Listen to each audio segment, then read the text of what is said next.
Un avion de ligne américain assurant la liaison Puerto Vallarta-San Francisco s'est retrouvé dans la pire des situations.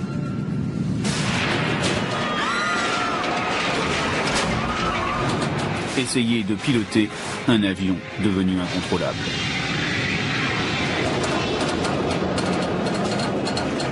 Tu le tiens, oui, mais qu'est-ce que tu fais? C'est encore pire qu'avant. Voici l'histoire du vol Alaska Airlines 261.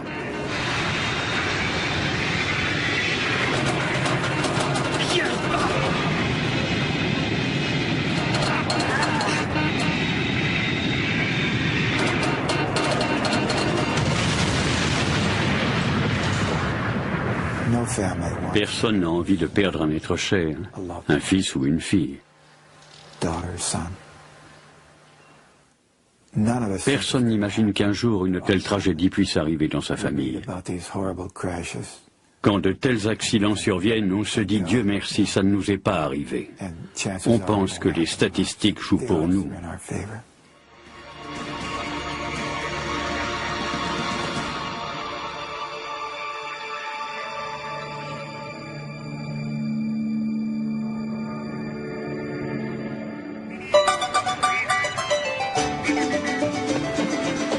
Puerto Vallarta. Nous sommes au Mexique, sur la côte pacifique. Soleil, mer bleue et mariachi, la destination est prisée par les touristes américains. Surtout en plein hiver, comme en ce mois de janvier. Cette jeune femme, Colleen Worley, a décidé en cette année 2000 de fêter son 34e anniversaire sous les tropiques.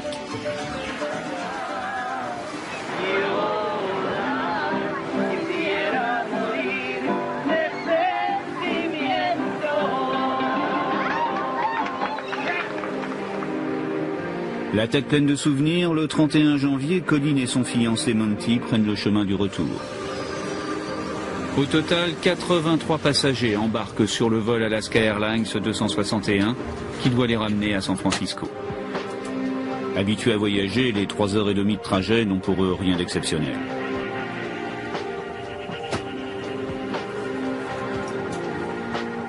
Ce jour-là, l'équipage est composé de 2 vétérans. 2 pilotes particulièrement chevronnés, le commandant Ted Thompson et le copilote Bill Tansky, cumulent à eux deux plus de 10 000 heures de vol, dont la plupart sur la famille des MD-80. Leur avion est un MD-83, un appareil construit dans les années 80 par McDonnell Douglas et vendu à plus de 1100 exemplaires dans le monde entier. Pour les pilotes, le vol est une pure routine. La météo est bonne, le trafic pas trop dense, aucune difficulté à l'horizon. Vol 261 prêt au décollage. Relais d'atterrissage. Vérifié, confirmé. Aérofrein. Vérifié, armé. Instrument. La seule ombre à ce tableau idyllique, c'est la compagnie. Air Alaska est une compagnie apparemment florissante dont les avions sillonnent la côte ouest américaine du Mexique à l'Alaska. Mais les passagers en embarquant ignorent qu'Air Alaska est aussi sous le coup d'une enquête menée par l'administration fédérale américaine. 2 ans auparavant, en 1998, un mécanicien de la compagnie a dénoncé aux autorités Air Alaska pour non-respect des règles d'entretien sur ses avions.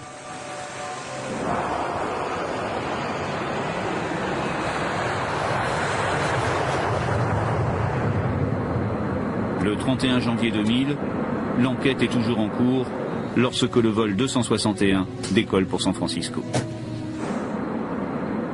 L'avion monte tranquillement vers son altitude de croisière. En cabine, tout le monde est confortablement installé. Tout en contemplant la pureté de l'horizon à 10 000 mètres d'altitude, sans doute certains passagers font-ils des projets. Ils avaient annoncé leur fiançailles au Noël précédent. Et nous avions décidé d'organiser une grande fête de famille pour les féliciter. Abby Miller Bush revient d'un séjour à Mexico avec son mari et des amis où ils ont célébré sa brillante promotion professionnelle. C'est dur à décrire. C'était une jeune femme très joyeuse. Tout le monde la savait aussi très généreuse. Elle était très appréciée. Dean et moi avions l'habitude d'aller là-bas ensemble. Et c'était la première fois qu'il y allait tout seul. Dean m'a appris à m'amuser. Il aimait raconter des histoires drôles. On aurait dit à un jeune chien. L'avion est maintenant en croisière. Il vole à plus de 10 000 mètres d'altitude et remonte vers le nord en longeant la côte ouest américaine. Soudain, les pilotes remarquent quelque chose d'anormal. Une de leurs commandes, le compensateur de la gouverne de profondeur, ne fonctionne plus. Interrupteur compensateur. Normal. Disjoncteur. Réenclenché si nécessaire. D9, D10, D11, ok. L'équipage applique la procédure écrite prévue dans ce cas. Mais le compensateur paraît vraiment bloqué. Sur le MD-83, la gouverne de profondeur est située au sommet de la dérive. Et le compensateur occupe une large partie de cette gouverne, plus de 4 mètres carrés.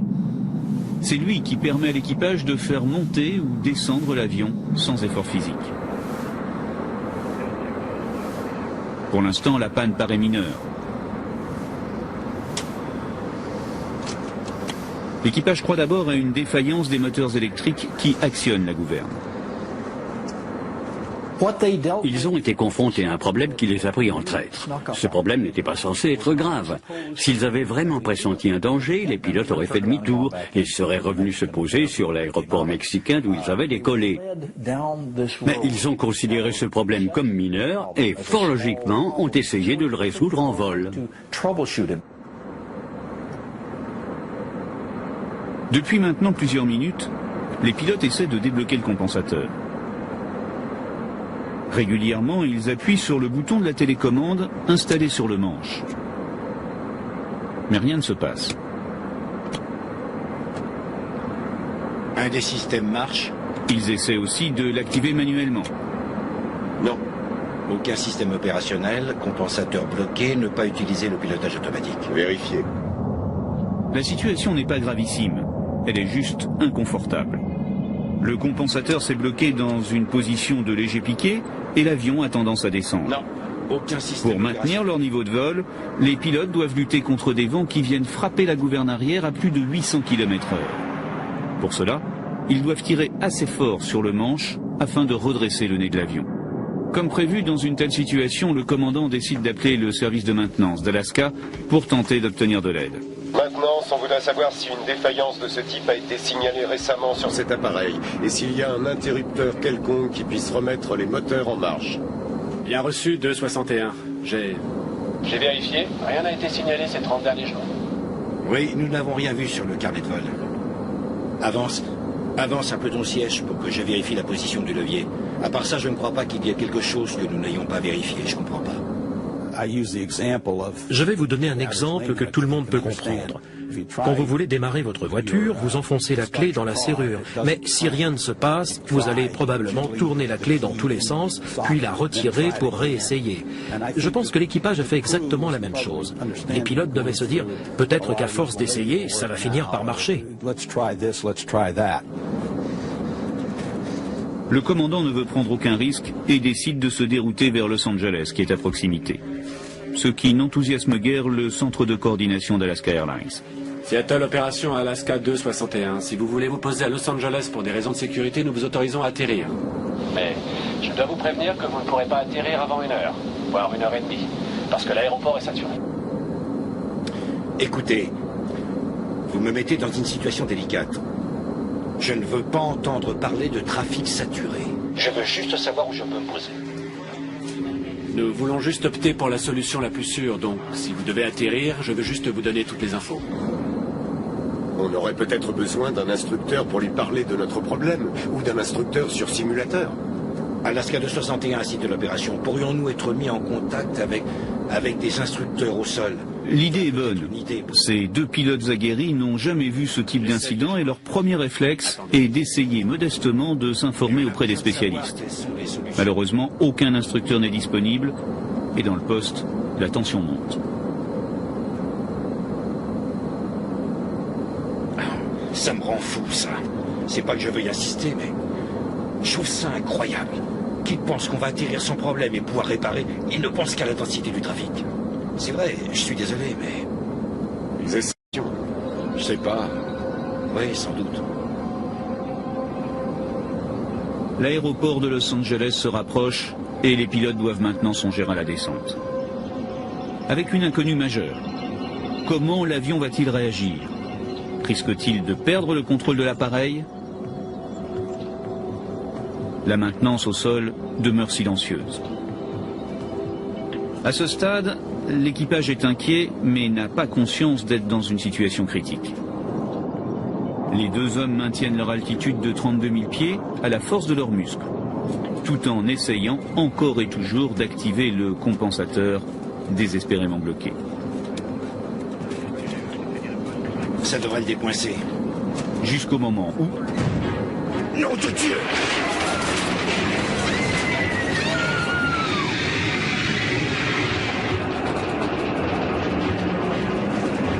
Est-ce que tu l'as? Qu'est-ce que tu fais? Ça s'est débloqué! À près de 10 000 mètres d'altitude, l'avion s'engage soudain dans un piqué vertigineux durant une longue, très longue minute. C'est encore pire qu'avant! Les pilotes doivent mobiliser toutes leurs forces pour tenter de reprendre le contrôle de la machine. On décroche!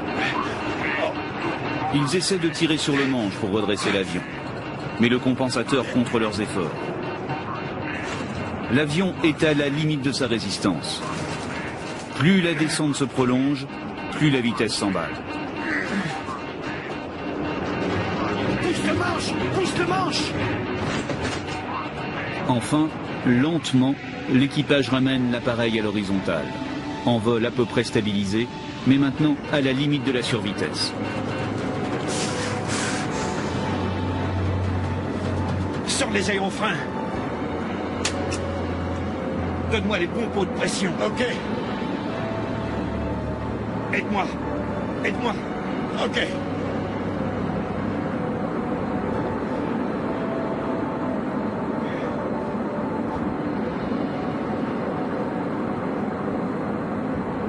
Los Angeles approche d'Alaska 261.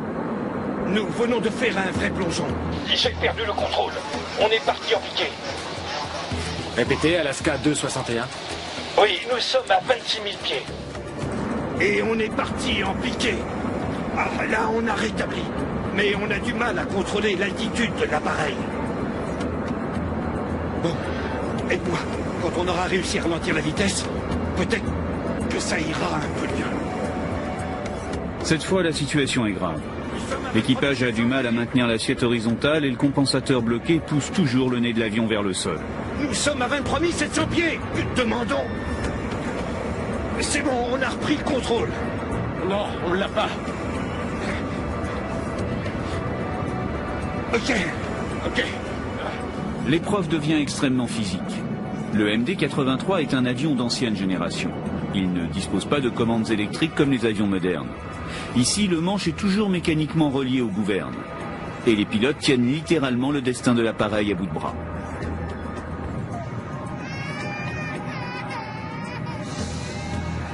En cabine, les passagers sont terrorisés et essaient tant bien que mal de se remettre du vertigineux plongeon. À cet instant, les souvenirs de vacances sont bien lointains. Dean était quelqu'un de particulièrement sociable. Je suis sûre qu'il a engagé la conversation avec les autres passagers, qu'il a discuté avec la personne assise à côté de lui.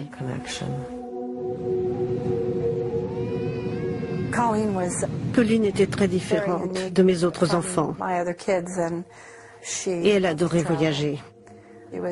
Elle était très belle.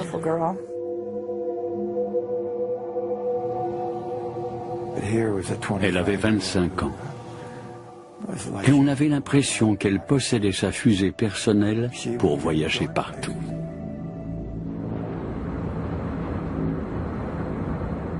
Dans le poste, la situation demeure instable, même si pour l'instant, elle est à peu près sous contrôle.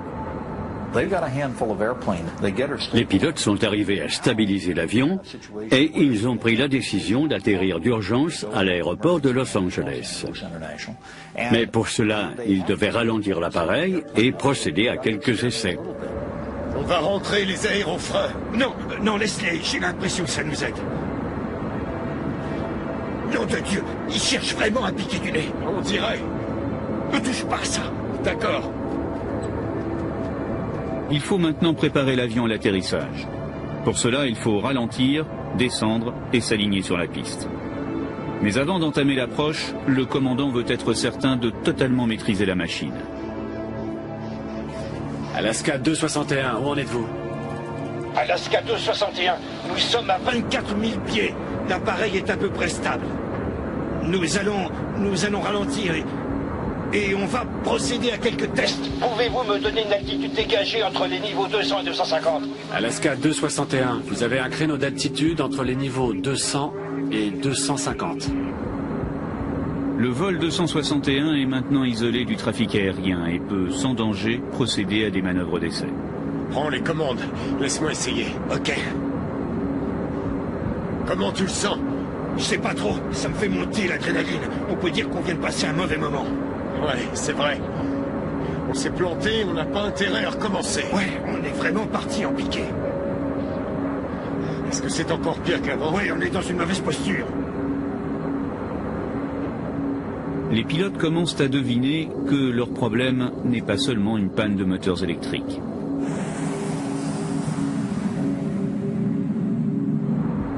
Le compensateur est complètement bloqué. Et je pense que cela peut empirer. Ça va sans doute empirer. On va ralentir. On va ralentir à 200 nœuds et voir ce qui se passe. En ralentissant, la pression de l'air sur les gouvernes diminue et soulage d'autant l'équipage, toujours obligé de tenir l'horizontale à bout de bras. Le commandant essaie à nouveau d'obtenir de l'aide de la maintenance au sol. Seattle, opération d'Alaska 261, vous me recevez? Oui, vol 261, ici la maintenance. Écoutez, on a appuyé sur les deux interrupteurs et on a essayé en manuel et l'avion est parti en piqué. Il s'est mis à piquer du nez tout droit. L'avion est parti en piqué? Tout à fait. Du coup, on est dans la merde. On tient pour l'instant, mais la situation est encore pire qu'avant.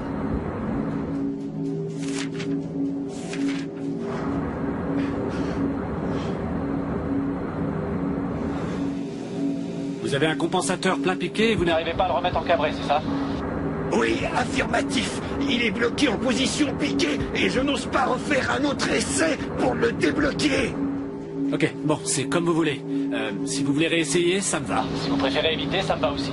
Nous verrons à la porte de débarquement. Même si le contact avec le personnel au sol est important, les mécanos, les ingénieurs ou ceux qui ont construit l'avion ne vous donneront pas forcément la solution à votre problème. L'équipage avait déjà passé en revue toutes les solutions auxquelles il pouvait penser.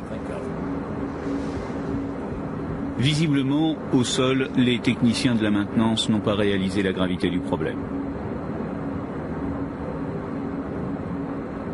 Quoi qu'il en soit, dorénavant, les pilotes sont seuls face à leur destin. Les passagers aussi. Et ils ont besoin d'être rassurés. Mesdames et messieurs, nous avons eu quelques petits problèmes que nous sommes en train de régler. À droite, vous pouvez apercevoir Los Angeles, où nous allons nous poser. Nous faisons tout notre possible pour remédier à la situation. Je ne prévois pas de grosses difficultés dès que nous aurons procédé à quelques réglages. Nous allons nous poser sur l'aéroport de Los Angeles. D'après mes estimations, nous nous y poserons d'ici 20 à 30 minutes. Durant quelques minutes, le calme et le professionnalisme du commandant fait illusion dans la cabine. Et l'espoir revient. Los Angeles paraît si proche. Même si la menace est toujours là, juste à l'arrière. Les pilotes manient l'appareil avec un maximum de précaution. La descente est lente, et pas à pas, ils essaient de vérifier la maniabilité de l'avion. Los Angeles approche d'Alaska 261, vous me recevez? Nous sommes en descente pour le niveau 220. Notre stabilisateur est toujours bloqué, nous avons beaucoup de mal à contrôler notre altitude. Mais je vais stabiliser au 220 et refaire des essais. Avant l'atterrissage à Los Angeles. Pour éviter tout risque supplémentaire, l'équipage demande à faire ses essais au-dessus de l'océan. Los Angeles approche d'Alaska 261.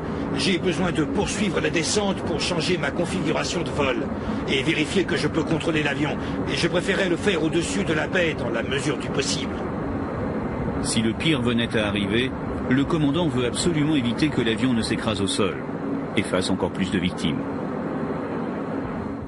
Les gens ne réalisent pas que beaucoup de vies ont été sauvées grâce à l'équipage qui a décidé de rester au-dessus de l'eau tant qu'il ne maîtrisait pas totalement l'avion.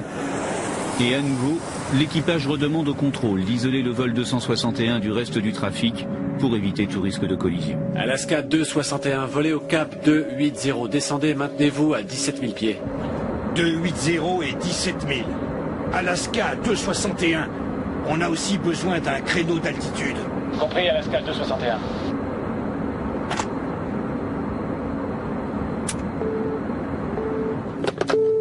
Vérifiez que les coffres à bagages sont bien fermés et les passagers attachés. Ok. Parce que je vais faire des essais. Je vais devoir cabrer l'avion, j'espère reprendre le contrôle de cette façon.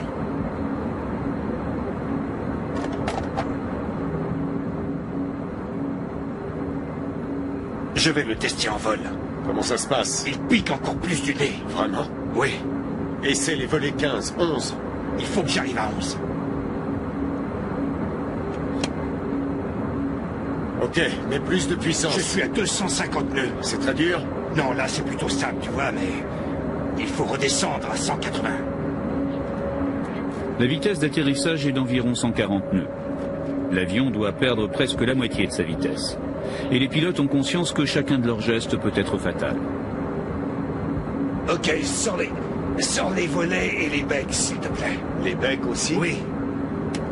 L'équipage va tenter une manœuvre pour essayer de résoudre le problème. Ce que je voudrais faire, c'est essayer de le cabrer et ensuite le laisser retomber pour essayer de soulager l'arrière et voir si ça débloque le compensateur. En cabine, malgré les mots rassurants du commandant, les passagers luttent contre la peur. Leur dernier espoir tient au savoir-faire et à l'expérience des pilotes. Je crois que c'est stable maintenant. Mais il n'y a toujours rien qui s'affiche. La manœuvre du commandant échoue. Le compensateur est toujours bloqué en position à piquer. Le compensateur doit être... Il y a quelque chose qui cloche là, derrière. C'est clair. C'est peut-être un problème mécanique. Tant qu'on arrive à contrôler la machine, on devrait essayer d'atterrir. Tu crois? Ok. Allons à Los Angeles. Mais au moment où ils reprennent le cap sur Los Angeles pour atterrir, ils sentent brutalement un choc dans la queue de l'avion. T'as senti ça? Ok, sors-moi les becs. Oh putain! Qu'est-ce que c'est?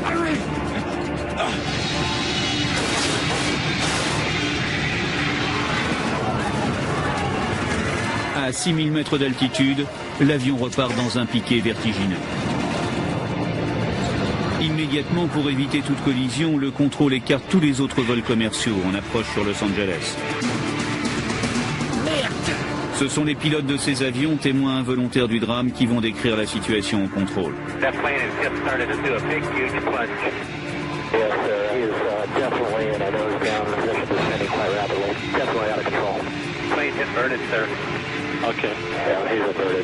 L'équipage en vol sur le dos arrive à peine à atteindre les commandes. Pourtant, professionnels jusqu'au bout, les deux hommes essaient toujours de se battre. Pousse, remonte vers le bleu. Ils ont essayé de faire voler l'avion alors qu'ils étaient sur le dos.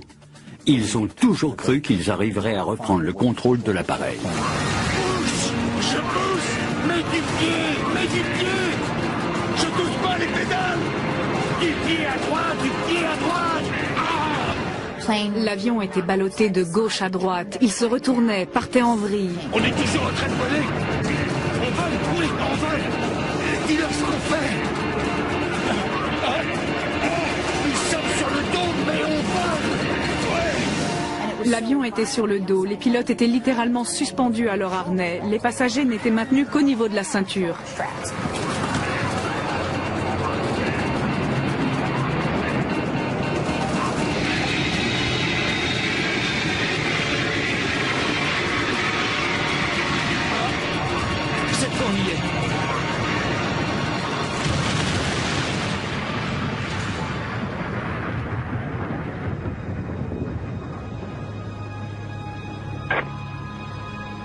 And he's just hit the water.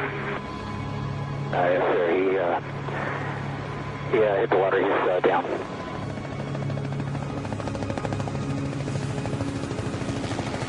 infernale descente de 60 secondes, le vol 261 percute l'océan à plus de 400 km/h et se désintègre.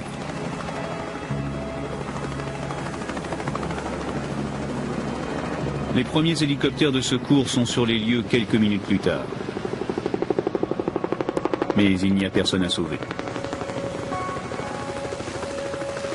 Les 83 passagers, dont 3 jeunes enfants, ainsi que les membres de l'équipage sont morts sur le coup. Une mort qu'ils ont eu le temps de voir arriver.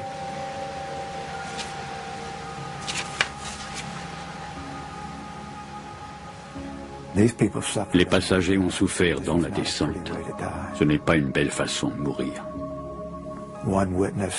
L'un des témoins, un homme qui faisait son jogging à Port Hueneme, m'a dit « Vous avez l'air d'avoir perdu quelqu'un ?» Je lui ai répondu « Oui, j'ai perdu ma fille. » Alors il m'a dit « Vous savez, j'ai vu l'avion plonger. Je l'ai vu se retourner, partir en vrille. » Et il a ajouté « Quand je pense que tous ces gens avaient une vie à vivre et qu'ils sont tous morts, c'est terrifiant. C'est l'un des pires souvenirs de ma vie. »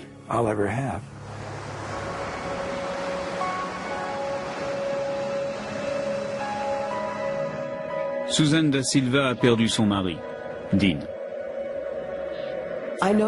Je sais qu'ils ont vécu une expérience vraiment atroce. C'était une fin très violente et les passagers ont souffert. Aucun corps n'était intact, tous étaient très abîmés. Et ils sont restés conscients pendant un long moment avant que l'avion ne se désintègre. Colleen Worley est morte en compagnie de son fiancé, Monty. Une mère attend toujours le retour de son enfant. Colleen voyageait énormément. Et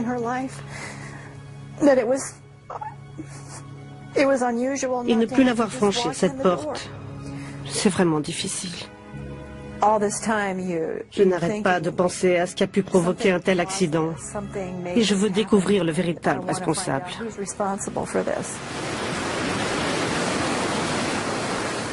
Aussitôt, une enquête est ouverte et d'importants moyens sont mis en place pour aller repêcher les restes de l'avion étalés sur le fond de la mer à 200 mètres de profondeur.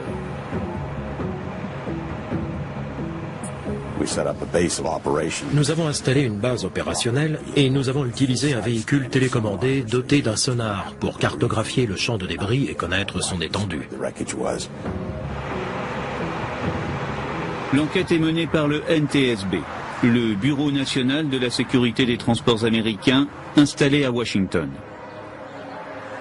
L'enregistreur vocal des boîtes noires permet d'emblée d'aiguiller les enquêteurs vers l'origine de l'accident.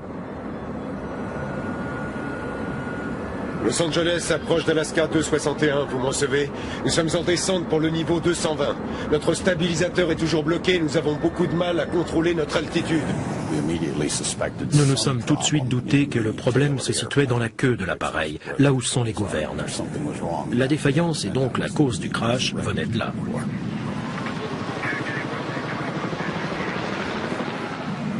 Les enquêteurs s'intéressent rapidement au compensateur de la gouverne de profondeur. Sur le MD-83, le compensateur est activé par un vérin à vis motorisé. Ce vérin permet de mettre le compensateur en position basse pour faire monter l'avion, ou au contraire, de le mettre en position haute pour mettre l'avion en descente. Le vérin du vol 261 est retrouvé au fond de la mer parmi les débris. Remonté à la surface, il fait l'objet d'une étude approfondie et riche d'enseignements. La vis du vérin s'était désolidarisée de son écrou. Elle était là toute seule. Et on a retrouvé l'écrou dans un autre morceau de la structure à plusieurs mètres de la vis.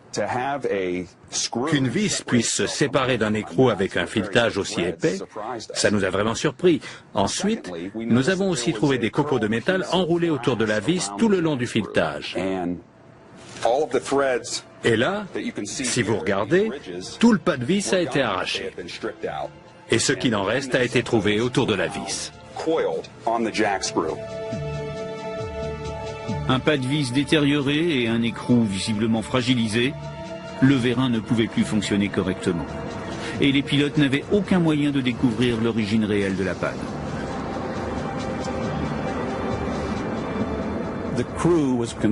L'équipage s'est retrouvé confronté à une situation qui ne s'était jamais produite auparavant.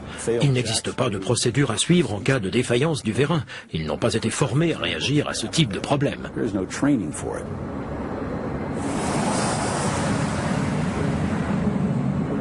À partir du moment où le vérin s'est bloqué, les pilotes ont perdu le contrôle du compensateur. Nous pensons que le filetage de l'écrou était complètement usé, et donc que la vis du vérin n'arrivait pas à tourner sous l'action du moteur. C'est ce qui a permis à l'équipage de constater qu'il y avait un problème. Les pilotes se doutaient que le problème se situait dans la queue de l'avion, mais ils ignoraient le rôle du vérin. Ils ignoraient surtout qu'en actionnant les deux moteurs qui commandent ce vérin, ils prenaient le risque d'aggraver la situation. Nous sommes à 23 700 pieds. Demandons. C'est bon, on a repris le contrôle. Non, on l'a pas. Là où ils se sont trompés, c'est quand ils ont voulu utiliser en même temps le moteur principal et celui de secours. À force de solliciter les moteurs, ceux-ci ont fini par faire bouger le vérin, qui ne tenait plus que par un seul écrou. À ce stade, l'avion était déjà condamné.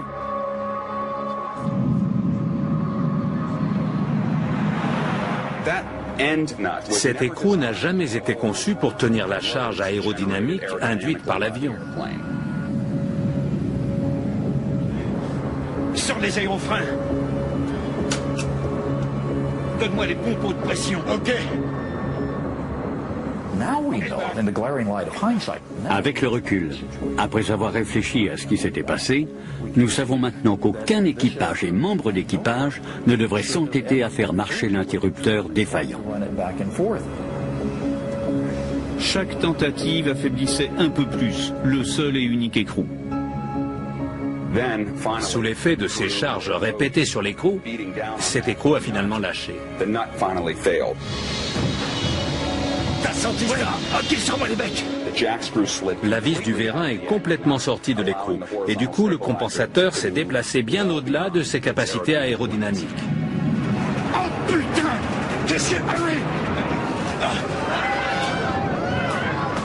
En position à piquer, le compensateur engage l'avion dans un plongeon mortel.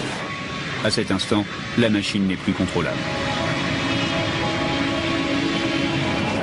Mets du pied! Je touche pas les pédales!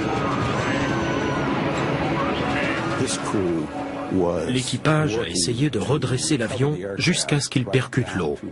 Tout le temps qu'a duré la descente, à aucun moment ils n'ont abandonné.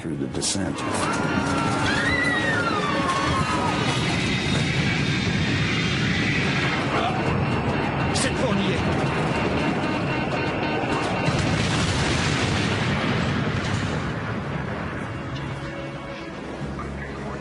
Pour les enquêteurs, la cause est entendue.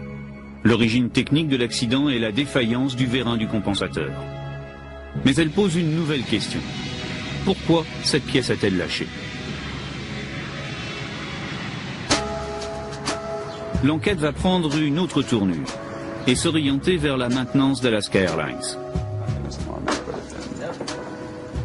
Le fameux vérin est ausculté sous toutes les coutures et les premières observations sont étonnantes. Il n'y avait aucune trace de lubrifiant ou de graisse sur le pas de vis. C'était assez surprenant et très étrange. Cette absence de graisse sur une pièce qui doit obligatoirement être lubrifiée est une faute. Aussitôt découverte, le Bureau de la sécurité des transports avertit les autorités fédérales qui déclenchent un contrôle sur tous les MD-80 américains. Évidemment, les avions d'Alaska Airlines sont également contrôlés. Et le résultat est affligeant. Sur les 34 appareils de la compagnie, 6, soit 20% de la flotte, ont un vérin défectueux nécessitant un remplacement immédiat. L'absence de graisse est responsable du crash. L'absence de graisse est la seule raison capable d'expliquer une telle usure. 88 morts pour une simple défaillance de graissage. Les enquêteurs suspectent d'autres fautes et se focalisent sur Alaska Airlines. Les procédures et les rapports de maintenance sont épluchés et permettent la découverte de faits encore plus graves et inquiétants. Nous avons interrogé tous les mécaniciens ayant travaillé sur ce type d'avion. Nous savions qu'ils avaient falsifié les fiches d'entretien et qu'ils n'avaient pas effectué le travail qu'ils avaient mentionné. Et les mécaniciens de la compagnie parlent. Oui, ils avaient consigne de bloquer le minimum de temps les avions au sol. Oui, leurs recommandations étaient parfois ignorées de leur hiérarchie. Oui, certaines fiches d'entretien ont été remplies sans que le travail ne soit réalisé. Chez Alaska Airlines, les enquêteurs vont de surprise en surprise. Pourtant, la compagnie fut longtemps une des plus florissantes. Mais au début des années 90, Alaska, comme les autres compagnies, prend la crise économique de plein fouet et plonge dans le rouge. Pour rétablir l'équilibre, ses dirigeants se lancent alors dans un plan drastique d'économie. Tout le personnel fait des sacrifices sur les salaires, des postes sont supprimés et la flotte est exploitée au maximum. En 2 ans, Alaska a réussi un véritable exploit économique en réduisant ses coûts de 80 millions d'euros et en augmentant considérablement ses bénéfices. Au début des années 1990, la compagnie Alaska Airlines a dû entièrement se restructurer et diminuer ses frais fixes afin de concurrencer les autres compagnies aériennes. Et elle y est arrivée. Elle a fait un travail remarquable. Personne n'y croyait, mais elle a réussi. Mais ce succès a un prix. L'exploitation devient intensive. Un avion rentable, c'est un avion qui vole. Résultat, les temps de maintenance sont de plus en plus courts, au point que certains mécaniciens finissent par s'alarmer. John Liotin était chef mécano depuis 8 ans à l'atelier d'Oakland en Californie. Inquiet de voir la maintenance se dégrader dangereusement, il a pris une décision rare dans le monde de l'aéronautique et extrêmement courageuse. Il a tiré la sonnette d'alarme auprès des autorités fédérales. Pour des raisons juridiques, vous ne pourrez ni voir ni entendre John Liotin, incarné ici par un comédien. Le témoignage de Liotin est sans détour. Pour lui, les avions sont remis en service trop rapidement, sans avoir le temps d'effectuer les réparations nécessaires ou les changements de pièces indispensables. Pour lui, la compagnie remet en ligne des appareils dangereux sans écouter les avertissements des mécaniciens.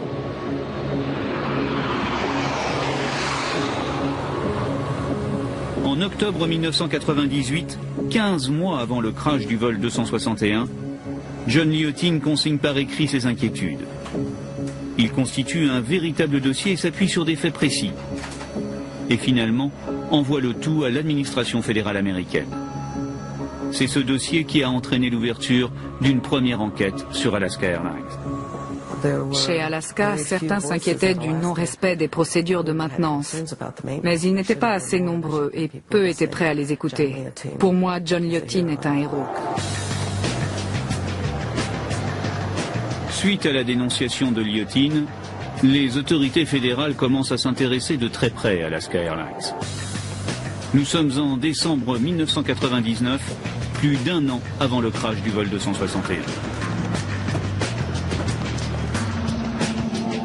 Le dossier est transmis à un procureur fédéral et les inspecteurs du FBI font une descente dans les ateliers de maintenance de la compagnie.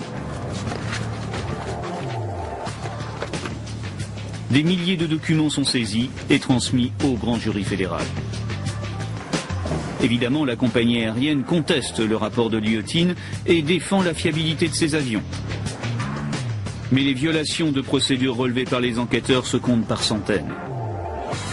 Finalement, en 2001, dans l'affaire Liotin, la compagnie est condamnée à de lourdes amendes, mais aucune charge criminelle n'est retenue contre elle.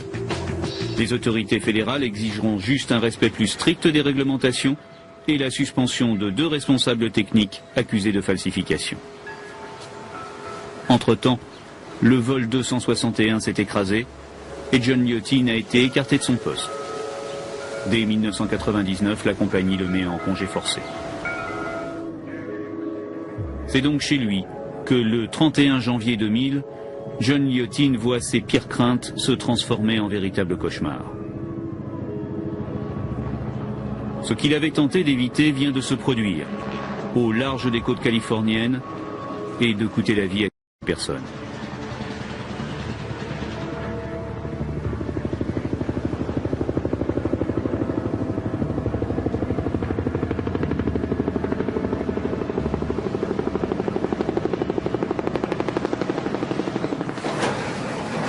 Pire, en consultant ses propres fiches techniques, John Liotine s'aperçoit qu'il a un lien direct avec l'appareil du vol 261.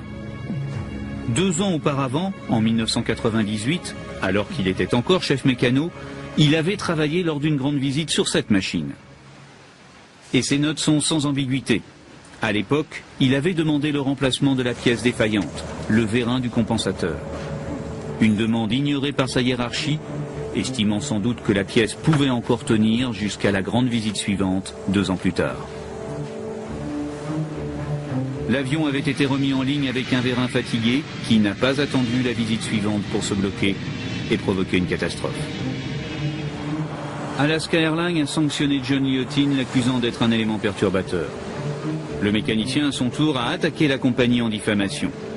Finalement, Alaska a évité le procès en versant à John Liotine une grosse somme de dommages et intérêts et en lui interdisant toute communication publique.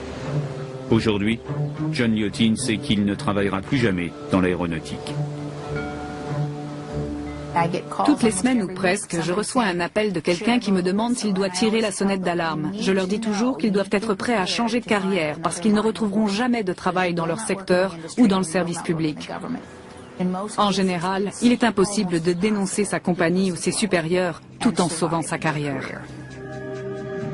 Malheureusement, le courage de Liotine n'a pas pu empêcher le drame.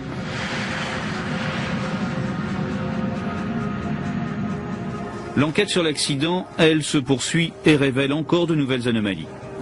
Ainsi, Alaska Airlines a non seulement réduit la durée d'entretien de ses avions, mais en plus a espacé les visites en maintenance. Une décision économiquement très rentable, mais techniquement très dangereuse. L'entretien d'un avion ne relève pas de l'improvisation. Lors de la conception de l'appareil, chaque pièce reçoit une fiche d'entretien précisant la fréquence de révision ou de remplacement. Les mécaniciens doivent vérifier les pièces après un certain nombre d'heures de vol. La fréquence des vérifications dépend des pièces. Certaines doivent être contrôlées après chaque vol, d'autres tous les 2 ou 3 jours. Conséquence de cette politique, au lieu d'être lubrifiés toutes les 600 heures, les vérins du compensateur étaient lubrifiés toutes les 2500 heures. Un intervalle 4 fois plus long. On comprend mieux l'état dans lequel les enquêteurs ont retrouvé le vérin du vol 261. Quand vous n'avez que 600 heures entre 2 inspections et 2 graissages, il n'y a aucune raison d'avoir un contact métal sur métal. Mais si vous passez à 2000 ou 2500 heures, alors vous commencez à grignoter ces couches protectrices, ces barrières visant à empêcher une défaillance catastrophique. Dans son rapport final sur le vol 261, le Bureau national de la sécurité et des transports américains estime que l'allongement des délais entre chaque entretien du vérin a directement contribué à l'accident.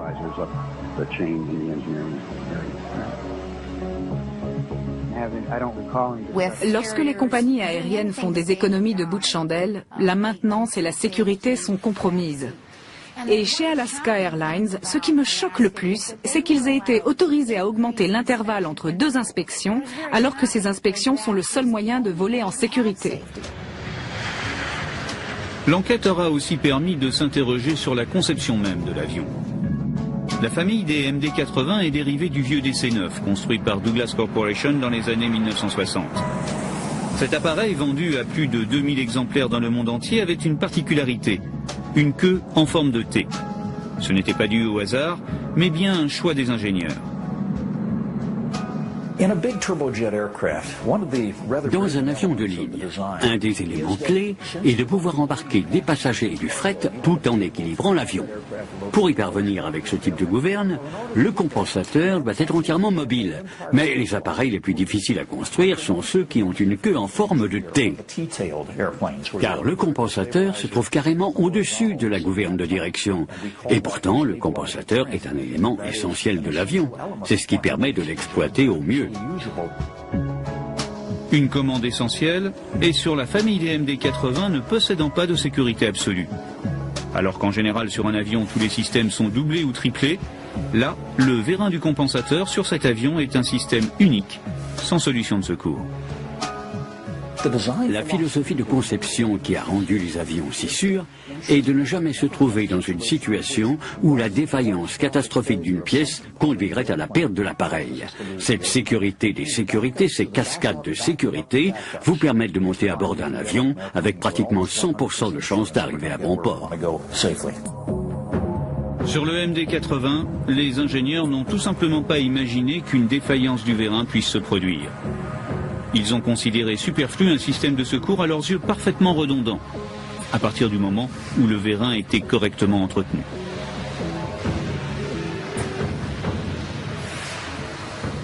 Ils sont tout à fait ridicules en disant que ce système est redondant. Il n'y a qu'une vis et qu'un écrou. C'est tout. Ça n'a rien de redondant.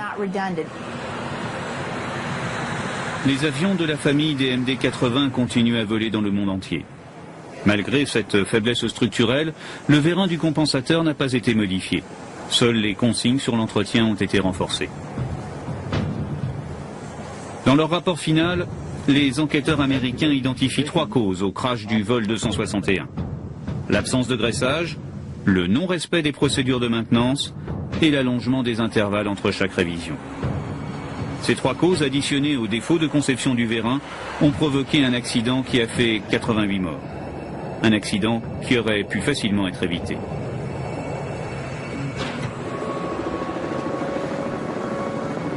Trois ans après la disparition du vol 261, les familles et les amis des disparus ont fait ériger un monument commémoratif à Port Vanhem, à proximité du lieu du crash.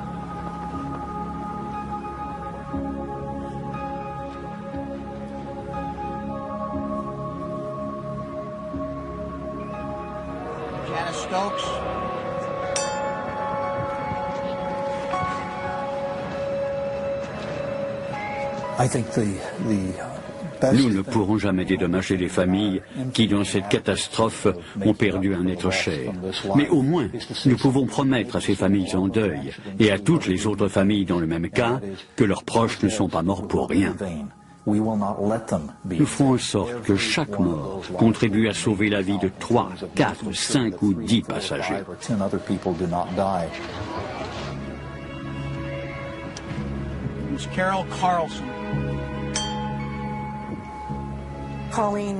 Colleen était différente. Elle aimait l'aventure. Et personne dans notre famille ne possède cette qualité. Maintenant, tout ce que nous pouvons faire, c'est nous souvenir d'elle et nous efforcer de vivre un peu mieux par égard pour elle.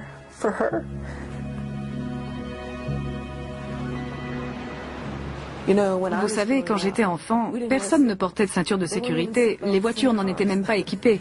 Maintenant, nous savons que nous devons attacher nos ceintures. Nous n'en savions pas autant sur les dangers de la cigarette, mais maintenant nous savons que ce n'est pas bon pour la santé. Je pense que nous avons encore beaucoup à apprendre sur la sécurité aérienne. Nous ne sommes plus comme avant. Nous naviguons en pleine tempête, vague après vague. Elle se forme, se déforme et n'arrête jamais. La perte d'un enfant est ce qu'il y a de plus terrible. Je ne le souhaite à personne. Cet avion s'est écrasé à cause d'une négligence. Quel gâchis, quelle mort inutile.